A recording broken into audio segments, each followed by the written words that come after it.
if you look at the bestseller lists today, you usually see two things. Right. Yeah, mostly escapist fantasy or, self-help. Exactly. Dragons or self-help books telling you that everything is going to be totally fine if you just, I don't know, manifest enough positivity and drink your green juice. Right.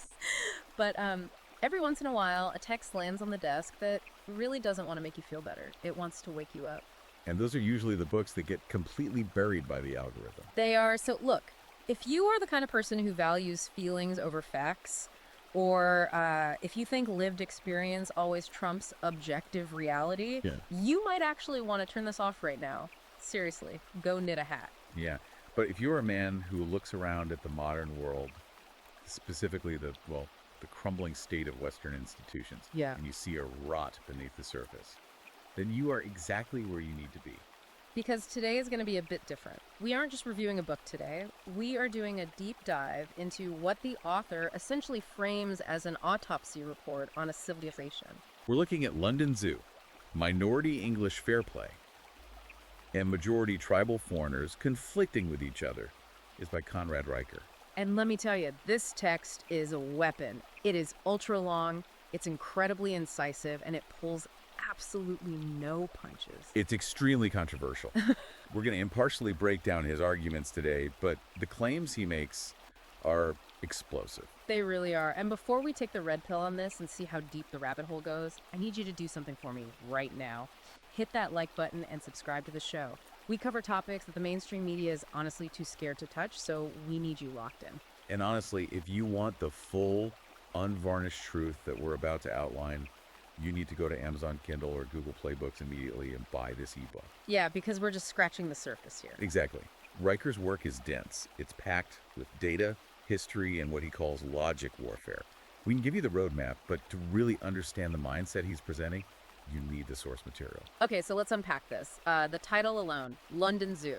It's provocative. It suggests, chaos, containment, maybe a bit of madness. But the book starts with a number that just haunts the entire text, 36.7%. That is the core statistic he builds his entire thesis around.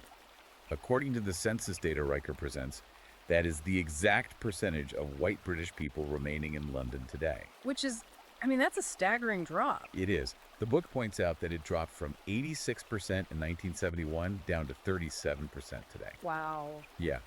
Riker frames this as the starting point for his discussion on demographic replacement. He argues that in the capital city, where the indigenous population built the place from Alfred the Great all the way to Churchill, they've now become a minority.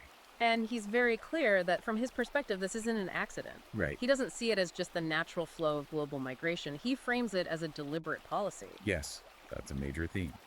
He uses Newham as an example, noting it's now 71% foreign-born. And he points out that Mohammed is now topping the baby names list in the city, while traditional names like Alfred are practically vanishing. Which leads right into the central metaphor of the book, the zoo. Can we break that down? Because he isn't just calling people animals, it's more of a game theory concept. Right, it's about competing operating systems. Riker argues that you have two distinct groups occupying the same space, but they are playing by completely different rule books. Okay. You have the minority English population, who he says are still operating by Marquis of Queensberry rules. Meaning fair play, politeness, waiting in line. Exactly. Turning the other cheek. It's a high-trust behavioral model. Meanwhile, he claims they are being overrun by what he calls tribal foreigners, who operate on a completely different system based on dominance and in-group preference. So his argument is basically, if one guy is playing tennis, politely returning the ball over the net, and the other guy is playing MMA, the tennis player is going to get destroyed. That's exactly his point. And Riker says the result of this mismatch is civilizational suicide in slow motion. He provides all these stark visual examples of what he terms heritage erasure. Yeah, the pub examples were wild. They really highlight his point. He says it's not just the demographics changing. The physical environment is being rewritten. Right, because for a lot of English people, the local pub is the absolute heartbeat of the culture. And Riker cites the loss of 1,057 pubs in London in the year 2020 alone. Just in 1 year. Yes. And he specifically mentions a historic pub called the Crown and Anchor, transitioning into the Al Medina Tavern, which serves no alcohol. So it completely changes its fundamental purpose in the community. According to the book, yes. He also points to Romford Road being renamed to Bangabandhu Avenue, and even linguistic shifts, like the Oxford University Press, removing the word man from terms, changing manhole to maintenance shaft. And you brought up a term for this when we were prepping, cultural vacuum cleaner syndrome. Yes, that's a key concept here. Riker's argument is that institutions don't just add diversity, they actively rip out the existing shared heritage to create a void, a vacuum. Yeah. You erase the history so you can implant a new dogma, because you can't overwrite a hard drive that's already full. That makes sense in the context of his argument. But he doesn't just blame migration. A massive chunk of this deep dive is about the history of our institutions before they were captured by feminists and Marxists. Right.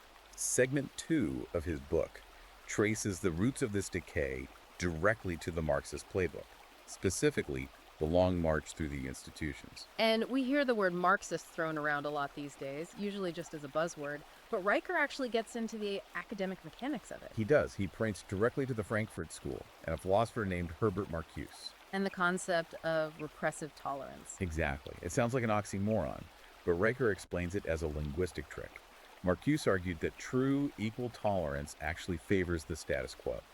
So to create a revolution, you need repressive tolerance, which means silencing your opponents by labeling them as oppressive while tolerating any disruption from the groups you deem marginalized. So censorship gets rebranded as progress. Exactly. And Riker argues this is the operating code of modern London. It's why, in his view, the concept of equity has become a trap. Yeah, he defines equity not as fairness, but literally as theft. Right. He uses examples from the US to prove the wider Western trend. He mentions the race-based COVID treatment policies in Seattle. And he talks about Minneapolis defunding the police, which he claims led to a 300% spike in murders in black neighborhoods. He also brings up the corporate side of this with those diversity hire anecdotes. Yes, the story of the coder who couldn't actually code a basic program, but they aced a seminar on decolonizing algorithms. Riker is arguing that prioritizing this ideology over competence creates a massive crisis in fields like medicine and engineering. But it's not just the Marxist angle. The book pivots into what he calls the matriarchal matrix. And this is where Riker's analysis gets really psychological. It does. He posits this theory of maternal pathology. He argues that the modern state has essentially become a deranged mother. Meaning it treats citizens like helpless infants. Yes, treating voters like babies who need constant protection while simultaneously demonizing the actual producers in society, specifically men, as predators.